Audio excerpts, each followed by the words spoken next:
Now, let's get the show started this way now. Dr. Charles, the Nigerian Governors Forum have criticized the controversial Control of Infectious Diseases bill sponsored by the Speaker of the House of Representatives, Honorable Femi Gbajabiamila. Let's contemplate this for a moment, if you will. Well, I mean, the criticism of the Governors Forum, it's valid. Although we have to make it clear that when it comes to infectious disease, that's a national problem and national prerogative, not that of states. Because an infectious person moves from Lagos to Ogun State, so who deals with it? Moves from Ogun State or your state, who deals with it? So certain things have to be national in nature. But I think, the challenge with this bill, because I have to say from the beginning, is the fact that it was adapted from Singapore infectious diseases bill of 1976, I think, which, by the way, they've since amended themselves. But that was more or less what it was kind of brought from. But then the context of Singapore was a totalitarian one-party state, at that time. Many might say maybe they are still one-party state, by and large. But the key point, I'm trying to make, about that is the fact that Singapore was a one-city country. It's a very small country.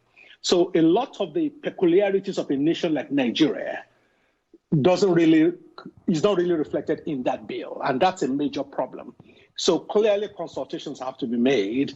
Last week, I actually did a draft I produced my own version of the bill, so to speak, and I put it on my Twitter handle at Dr. Omole.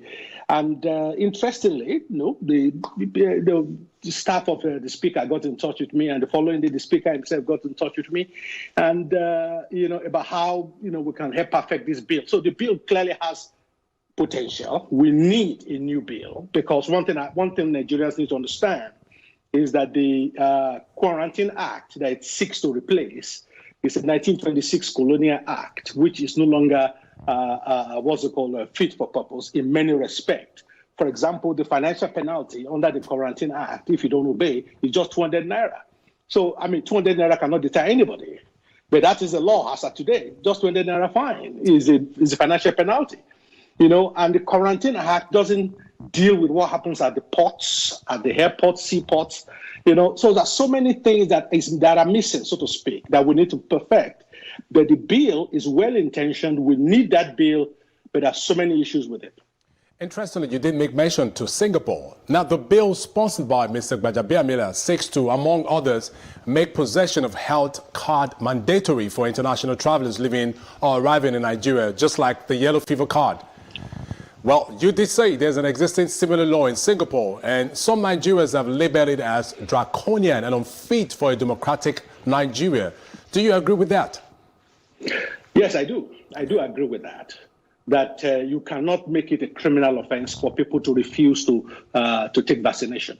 Although in my bill, because we have to balance the need of one to that of many, there are consequences. We cannot say, you cannot say you will not, take vaccination and then there's no consequence to it. First of all, let me say this. You see, the background to this problem is lack of trust in government. That's the first thing we need to understand. When people trust their government, they give them benefit of the doubt whenever they say something.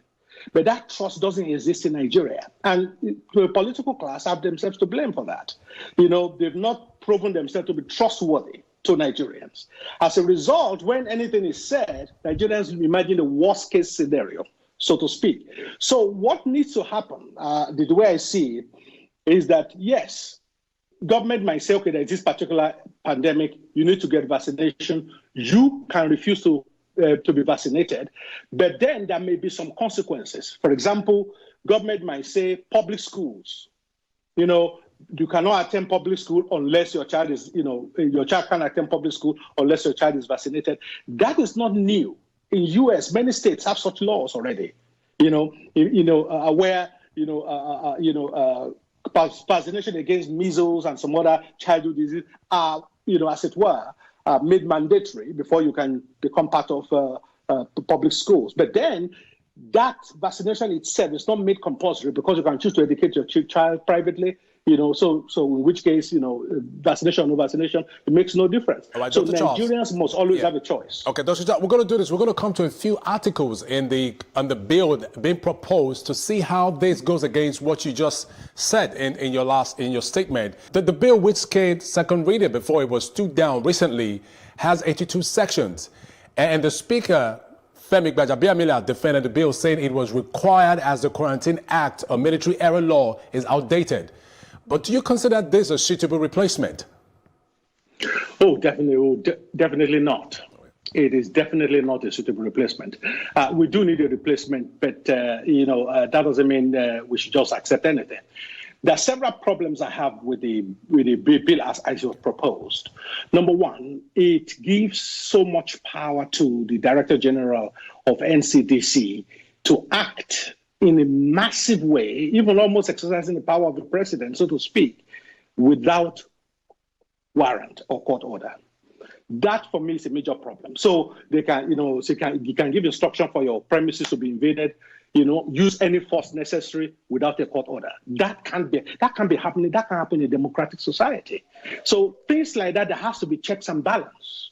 And like I was, when I was speaking to the speaker's team last week, one thing I told them myself, for example, here in the UK, for example, if somebody is mentally unstable and the police find that, okay, you have become a danger to yourself and to the public, the police will come to a judge and obtain what we call mental health warrant.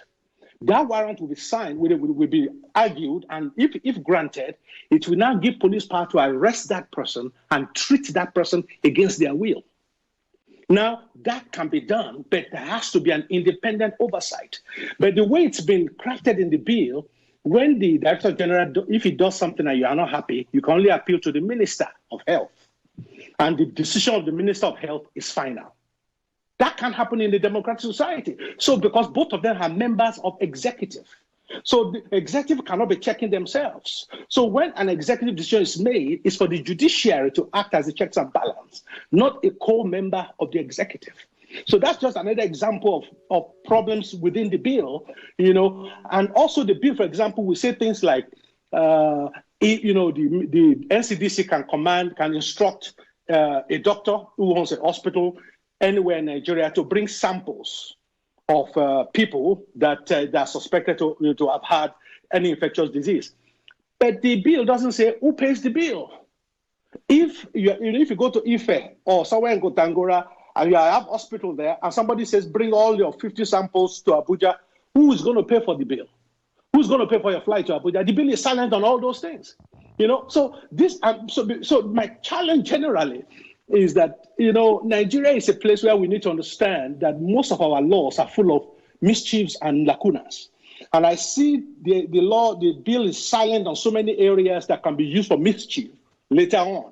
So in my own version, which I published on my Twitter handle, Dr. Omole last week, I expunged certain areas and I brought everything under judicial control. One more thing quickly. Another thing that I found that was wrong with the bill is the bill says use a health officer and police interchangeably. So an health officer can arrest you. So the question I'm asking is, what training does a health officer have to arrest anybody in Nigeria? So I replaced all that to mean only the police can arrest.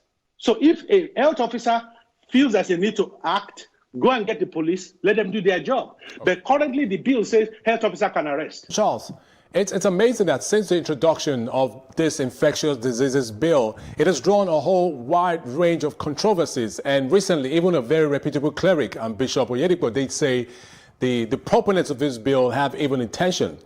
Now, is it because the bill seeks to repeal the Quarantine Act and replace it with the Control of Infectious Diseases Bill?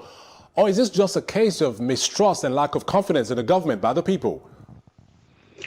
Well, I think one can say maybe it's a combination of everything, to be quite frank with you. Like I said earlier, lack of trust in government is a fundamental deficiency in Nigeria, that even if government is well-intentioned, people will be suspicious of them because government have not proven themselves to be trustworthy, so far. Now, the speaker, I would say, is well-intentioned in trying to, bring this bill. I think maybe he might not have considered some of the, implications of the bill as it is. But the issue here is, yes, the bill is needed. We need a new bill.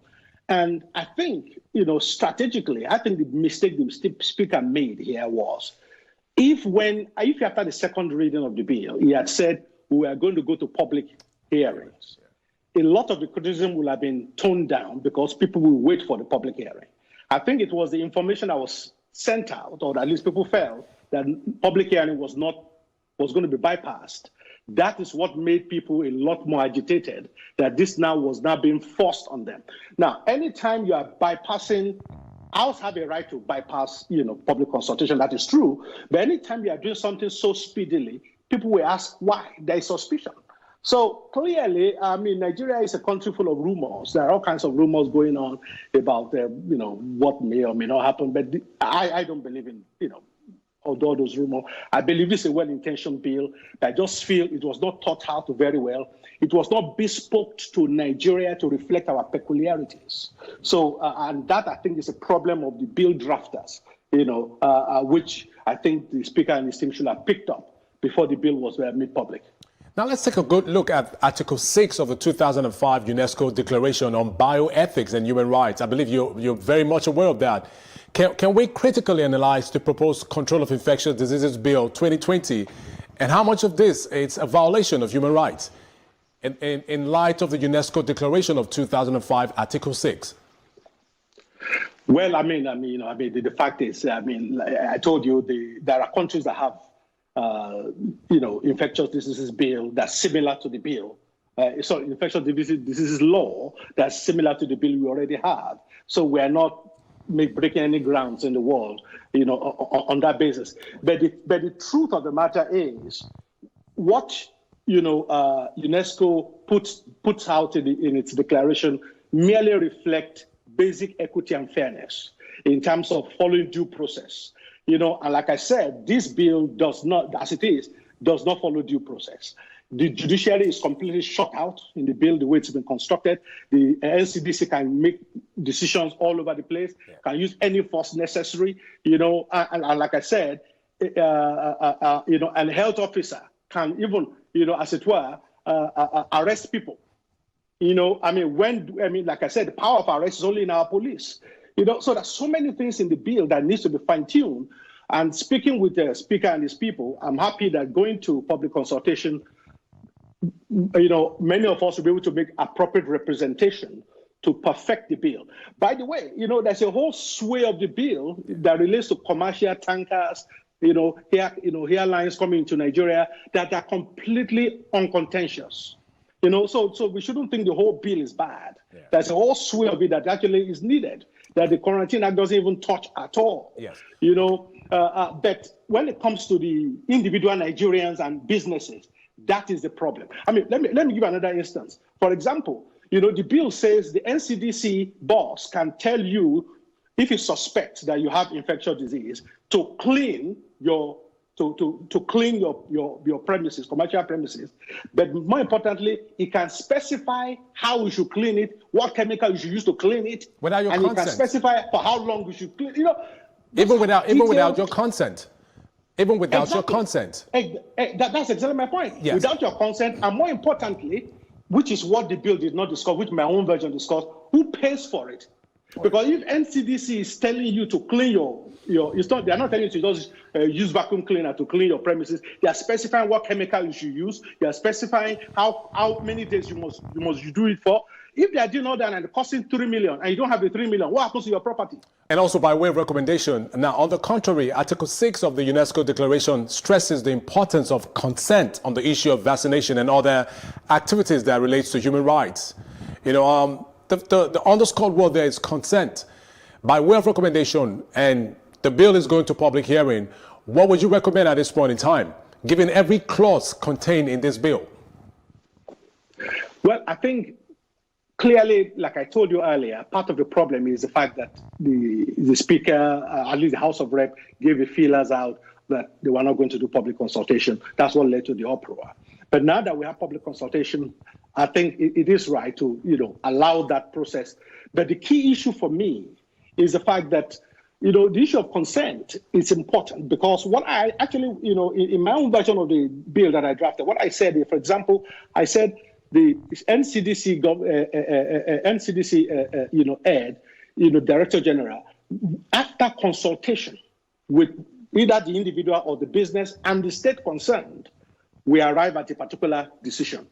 If consultation fails, then the NCDC has to go to a court to obtain an order. So there are two steps. One is trying to obtain consent, inform people might consent to what you want to do. Number two, if consent fails, go to the court, get a court order to compel what you want to do.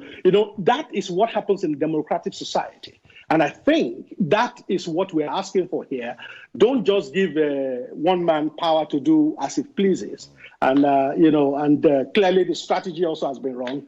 But I'm sure the public consultation will help to clear all these things up. Dr. Charles Omole, legal, security, and political strategist, thank you for joining us on the show and for your insightful contribution. Thank you very much.